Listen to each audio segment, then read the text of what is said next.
Queremos saudar a todos com a graça e a paz de nosso Senhor e Salvador Jesus Cristo, dando graças ao nosso Deus por mais uma oportunidade de estarmos gravando esse vídeo, que esperamos seja de grande proveito para todos que tiverem a oportunidade de assisti-lo.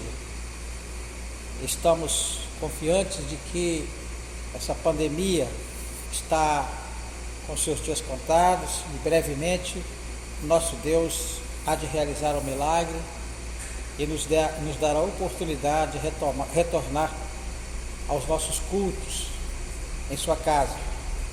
E ainda que o Senhor não atenda o clamor da igreja e poupe a nossa nação, Ele há de poupar a sua nação, o seu povo, a sua igreja.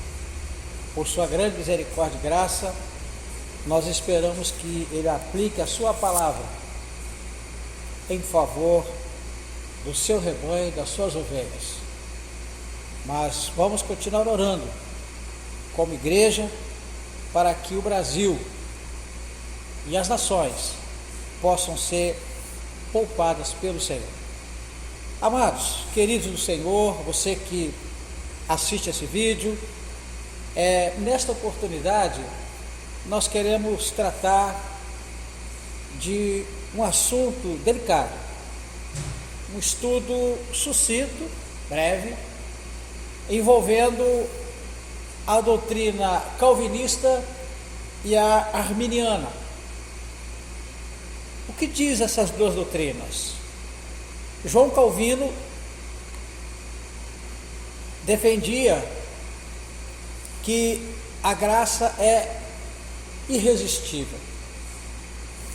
Já Jacobus Armínio defendia o livre-arbítrio, ou seja, a salvação pode ser perdida.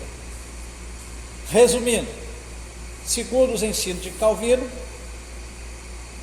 a salvação, uma vez concedida, não pode mais ser perdida. Existe inclusive uma frase deixada por ele de que uma vez salvo, salvo para sempre. Armínio não concorda, tem outro entendimento, deixou em seus escritos uma nova posição, uma posição um pouco divergente. Combinam os dois em muitas coisas, mas diferem fundamentalmente nessa parte. Um diz que a salvação, uma vez concedida, é imperecível, e o outro diz que não, que a salvação pode ser perdida. Então, sem nos aprofundarmos muito num debate teológico, que não é essa a ideia, até porque o espaço não permite, e nem teremos essa capacidade, mas ao final desse encontro você vai entender por que estamos trazendo essa palavra. Esperamos em Deus. Antes de continuar, eu quero fazer uma breve oração.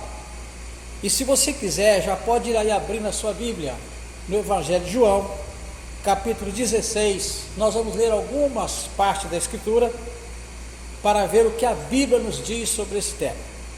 Senhor nosso Deus, nosso Pai, te agradecemos, Senhor, por estarmos mais uma vez em tua casa, eu, teu filho, pastor Bruno, gravando aqui esse vídeo, esse estudo, esse pequeno estudo, e oramos, ó Deus, para que não nos falte a luz do teu Espírito Santo, que o Senhor nos faça compreender e transmitir aquilo que de fato procede de ti, que nada venha a ser dito aqui, ó Pai, que o Senhor não concorde. Ilumina agora, ó Pai, as mentes de todos aqueles que irão assistir esse vídeo, para que todos possam ser abençoados. Este é o nosso propósito. Pai, nós oramos a Ti, já te dando graças, em nome de Jesus. Amém. João 16, nosso Senhor está se despedindo dos irmãos, naquela noite fatídica em que Ele iria se entregar. E, na verdade, a despedida do Senhor começa lá no capítulo 14, mas, para não nos alongarmos muito, eu queria ler aqui os versos 7 a 11, palavras textuais do nosso Senhor, quando Ele diz: mas eu vos digo a verdade, convém-vos que eu vá, porque se eu não for, o Consolador não virá para vós outros. Se porém eu for, eu vou-lo enviarei. Quando ele vier, convencerá o mundo do pecado, da justiça e do juízo. Do pecado, porque não crê em mim. Da justiça, porque eu vou para o Pai e não me vereis mais. Do juízo, porque o príncipe desse mundo já está julgado. Eu quero ainda, no mesmo Evangelho, no capítulo 6, ler aqui o verso 44, também palavra textual do Senhor, que diz assim, João, capítulo 6, verso 44: ninguém pode vir a mim, se o Pai que me enviou não o trouxer, e eu o ressuscitarei no último dia. Que palavra maravilhosa, né, queridos irmãos? Agora, pense comigo, acabamos de ler sobre a promessa do envio do Consolador, a terceira pessoa da Santíssima Trindade, o Espírito Santo do nosso Pai. Jesus prometeu que após a conclusão da sua obra na cruz, após sua morte, após sua ressurreição, ele subiria ao Pai e enviaria o outro Consolador. E se você ler todo o capítulo aqui, você vai ver que ele promete que esse Espírito viria não para fazer uma visita, mas para estar com os filhos de Deus, morar com os filhos de Deus, fazer parte da vida dos filhos de Deus. E nós acabamos de ver o Senhor Jesus dizendo que ninguém vai a Ele a menos que o Pai o traga. Ora, pense comigo, se o Espírito Santo é aquele enviado da parte do Pai para convencer o homem do pecado, da justiça e do juízo, e o Senhor está dizendo que ninguém vai a Ele a não ser que o Pai envie, eu acredito que você vai concordar que quando Deus Pai olha para um pecador, como um dia olhou para mim, olhou para o pastor Bruno, olhou para você que está vendo esse vídeo, e resolveu enviar até o seu coração o seu Espírito, porque foi isso que aconteceu. Deus enviou você, Deus enviou a mim ao Senhor através da ação do seu Espírito. Foi o Espírito de Deus que um dia tocou em mim, me convenceu do pecado, da justiça e do juízo, me mostrou quão perigosa era a minha situação até aquele momento. Se eu tivesse partido até aquele momento, teria partido perdido. Mas o Pai, movido por um amor que nós não temos como avaliar, olhou para mim, olhou para o pastor Bruno, olhou para você que está vendo esse vídeo e nos tocou através do seu Espírito. O seu Espírito abriu os nossos olhos para enxergar Jesus, nos convenceu de que nós precisávamos de um Salvador e que Jesus é o Salvador. Nós fomos a Jesus levados pela mão do Espírito Santo. Ora, se você concorda com isso, se você concorda com esse entendimento, você há de concordar então que o Espírito Santo é o portador da graça, é o mensageiro do Pai para transportar a graça do Pai até o pecador.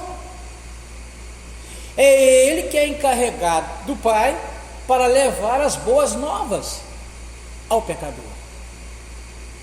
Você concorda com isso? Eu creio que sim.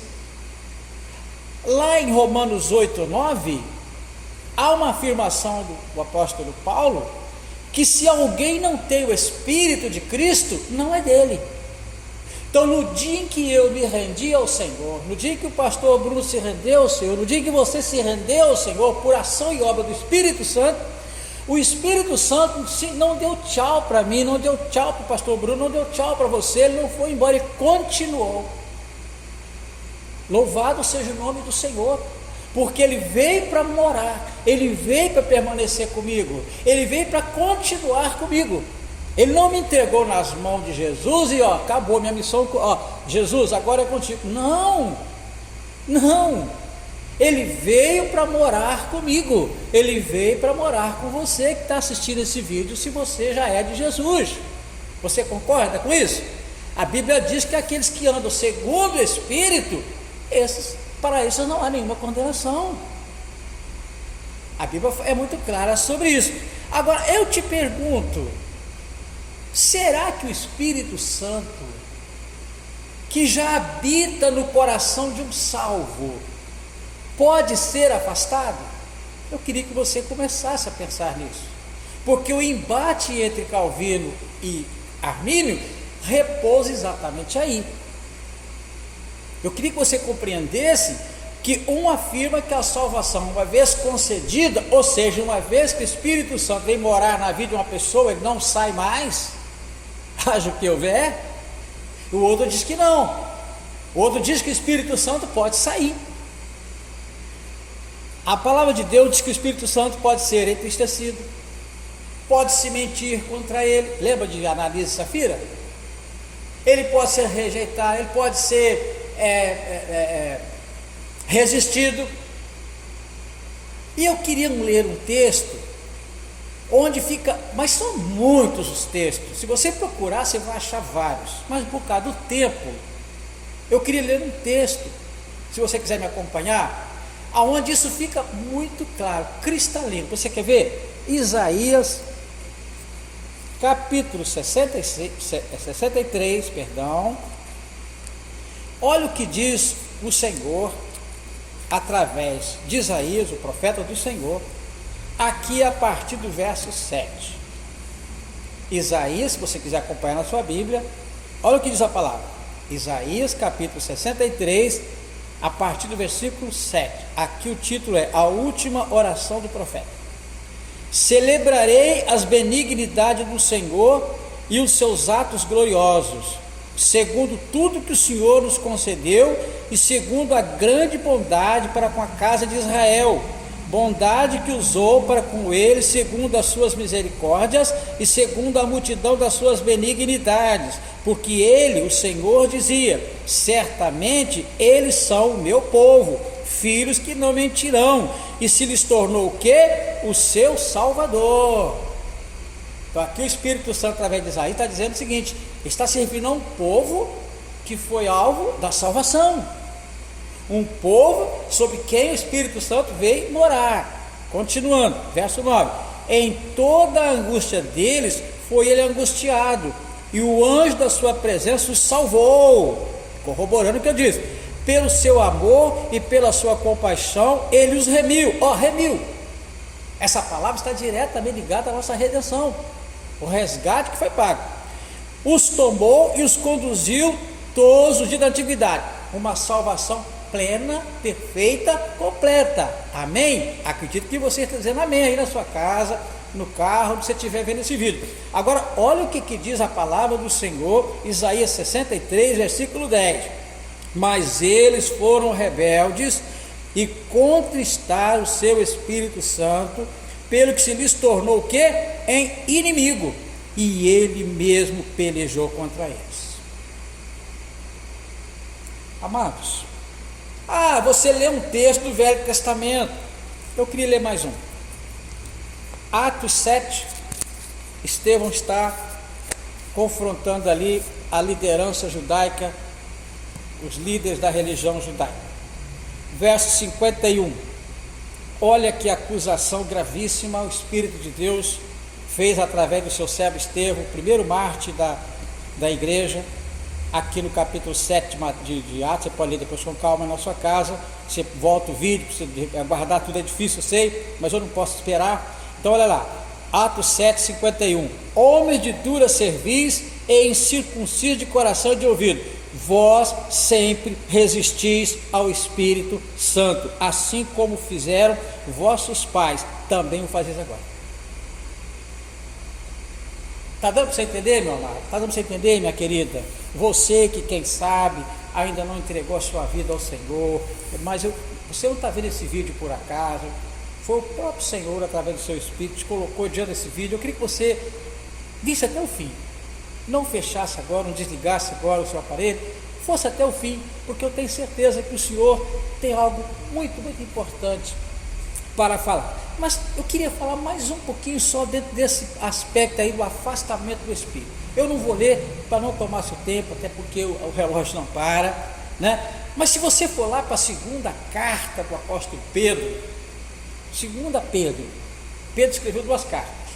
Se você for lá para a segunda carta e abrir aí a sua Bíblia no capítulo 2, logo na abertura do capítulo 2, versículo 1, você vai ver que Pedro escreve um capítulo inteiro. O capítulo 2 de segunda carta é um capítulo dedicado inteiramente a pessoas que foram salvas e se voltaram contra o Senhor.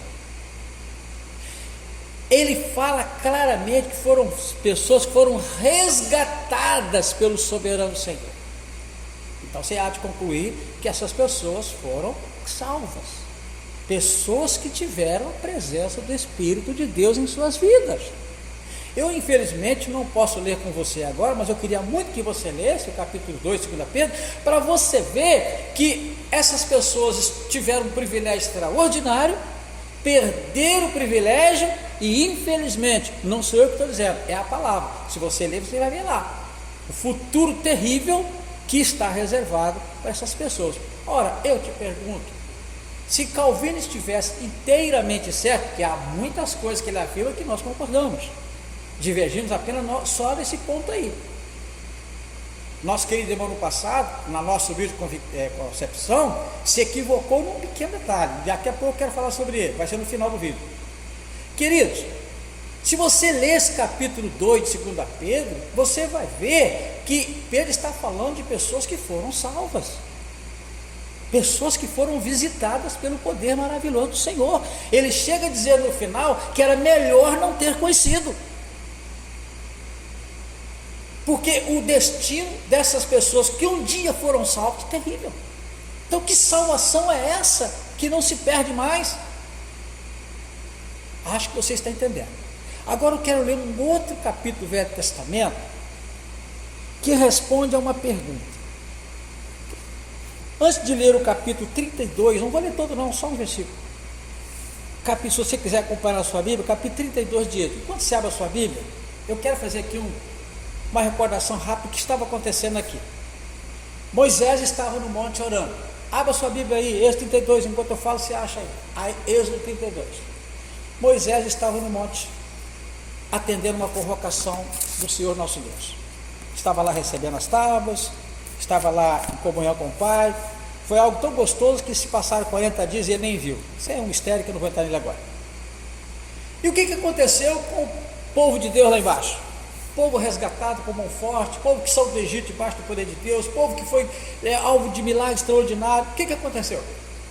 Fazendo um resumo rápido, aquele povo simplesmente esqueceu todos os milagres do Senhor, esqueceu das promessas do Senhor, esqueceu dos eventos gloriosos que eles viram acontecer lá no Egito, viram o escape que o Senhor deu a eles. Pastor Bruno falou que há pouco tempo aqui sobre o livramento de morte, a travessia do Mar Vermelho, e suma, esquecer tudo aquilo.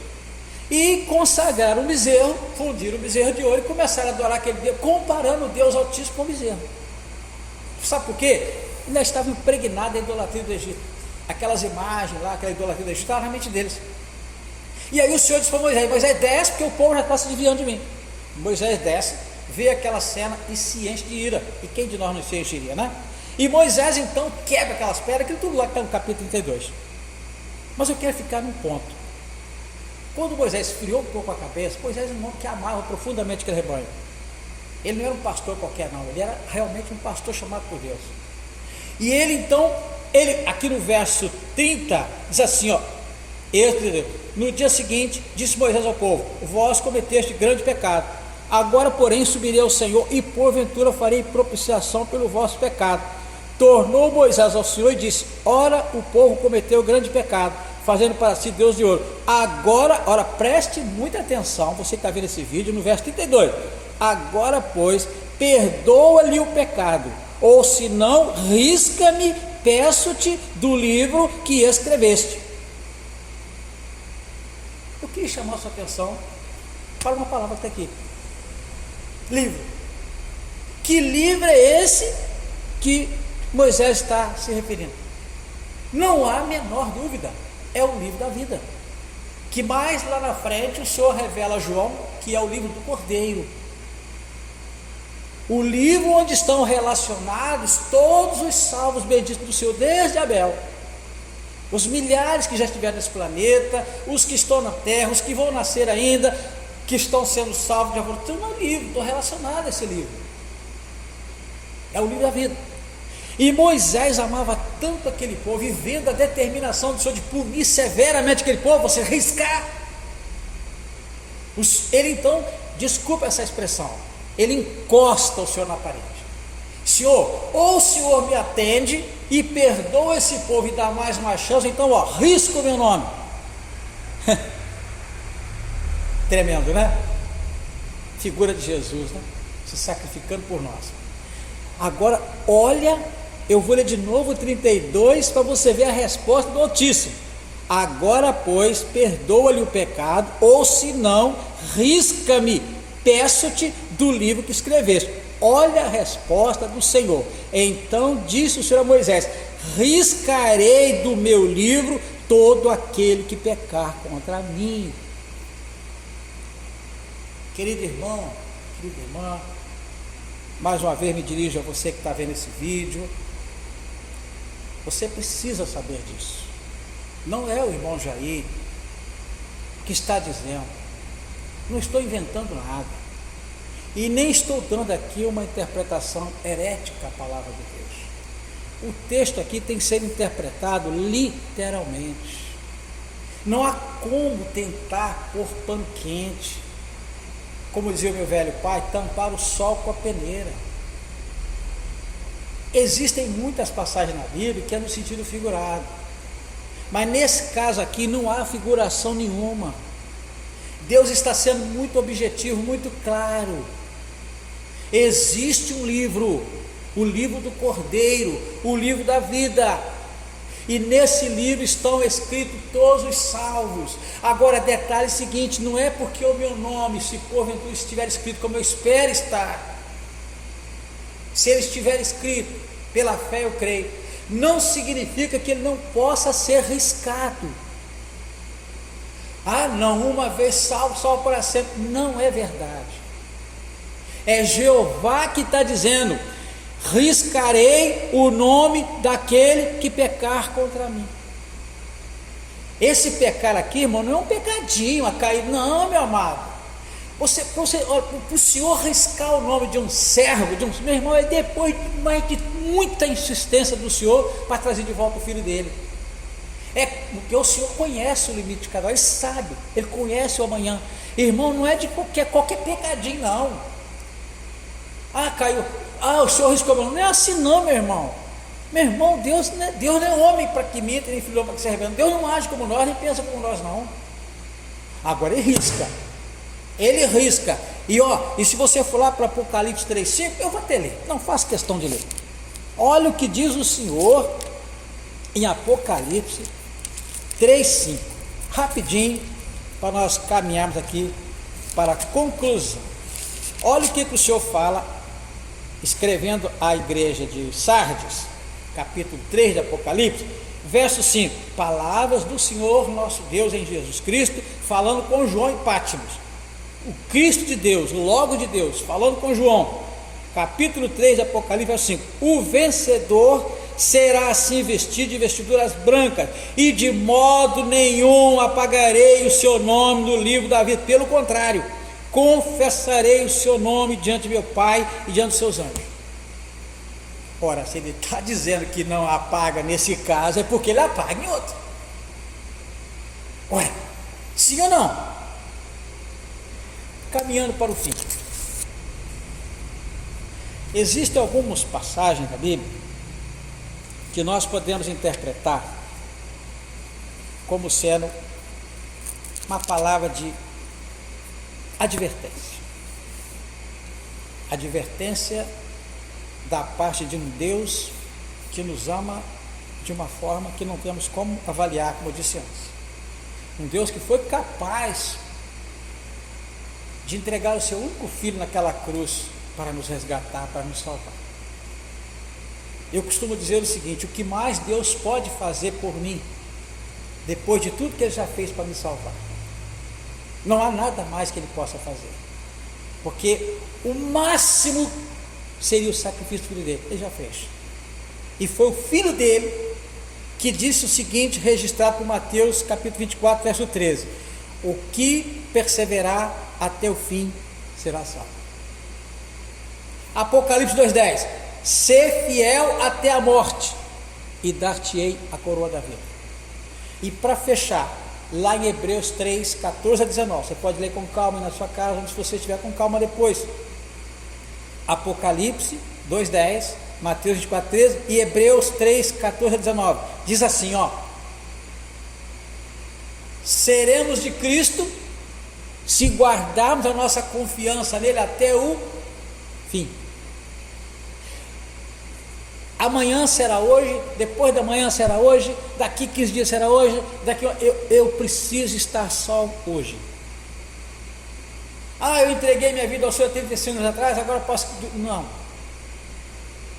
é diário, é um processo diário, porque se eu me afastar das coisas de Cristo, o Espírito Santo que me trouxe a salvação vai se afastar, e se ele se afastar, quem vai interceder por mim? Se é ele que ora com gemidos inexprimíveis perante o Pai, é ele que intercede ao Pai por mim. Irmãos, eu falei agora há pouco que não é qualquer pecado que o afasta. Eu vou te dar uma prova disso. Você quer pecado mais grosseiro do que Davi cometeu? Olha lá o Salmo 51, olha o caos emocional que entrou Davi depois de fracassar. Mas quando você lê o Salmo 51, você vai ver que ele faz um apelo ao Pai: não retires de mim o teu Espírito Santo. Você sabe por que Davi conseguiu se arrepender, cair em si e buscar a misericórdia do Senhor? Sabe por quê? Porque o Espírito de Deus ainda estava dentro dele. Porque quando o Espírito Santo abandona o homem se torna inimigo de Deus. Cai lá na segunda carta do apóstolo Pedro, capítulo 2. Nega o soberano que o resgatou. E Paulo, pelo Espírito de Deus, nos traz uma palavra que nós precisamos pensar nela. Ele fala que nos últimos dias haverá uma apostasia. Está lá, se não me engano, na primeira carta de Timóteo, na segunda, uma das duas, você vai achar lá. Quando ele fala que nos últimos dias alguns apostatarão da fé. O que é apostatar da fé? Negar a fé. Ora, eu te pergunto, uma pessoa que um dia confessou Jesus, caminhou na presença do Senhor, abrigou em si o Espírito Santo, mas lá na frente abandonou a fé, o Espírito Santo não pôde permanecer, essa pessoa está salva? Se eu tiver que ir no funeral dessa pessoa, tiver que alguém, o pastor já dá uma palavra, eu vou poder dizer, irmãos, vamos aqui agradecer o Senhor pela... Não vou poder, não. Vai ser com profunda tristeza que eu vou estar naquele funeral, mas eu não vou poder dizer, está salvo. Não vou poder. Agora, eu vou fechar a minha Bíblia, para encerrar, fazer um breve comentário. Eu acho que João Calvino, ele foi levado a essa conclusão, com base talvez em Romanos 8, 28 a 30. Porque de fato, se você pega a sua Bíblia aí agora e faz um estudo calmo, tranquilo, debaixo da oração, meditando aí a partir do verso 28, não dá tempo agora para a gente ver isso, quem sabe, mas depois o pastor Bruno traz uma palavra sobre isso, ou eu mesmo, outra pessoa aqui, a gente pode até preparar um estudo aí sobre isso. Mas para fechar esse estudo aqui, breves palavras. Quando você olha para Romanos 8, 28 a 30, a gente tem uma impressão de que de fato Deus já escolheu a quem Ele vai salvar. Ele já escolheu aqueles, Ele conheceu, Ele chamou, predestinou e já glorificou. Ou seja, na mente do Altíssimo, Ele já vê os salvos com Ele. O que eu estou tentando dizer é que o Senhor sabe quem vai até o fim. Ele sabe. Mas nós não podemos esquecer que Paulo diz que Deus quer que todos se salvem. Não é porque Deus sabe quem vai ser salvo que Ele não envia a graça para todos. Pelo contrário, Ele quer que todos se salvem. Agora, a sua presciência, que está lá na primeira carta do apóstolo Pedro, capítulo 1, verso 2, você pode ver lá na sua Bíblia, 1 Pedro, capítulo 1, verso 2, você vai ver que Deus conheceu graças à sua presciência.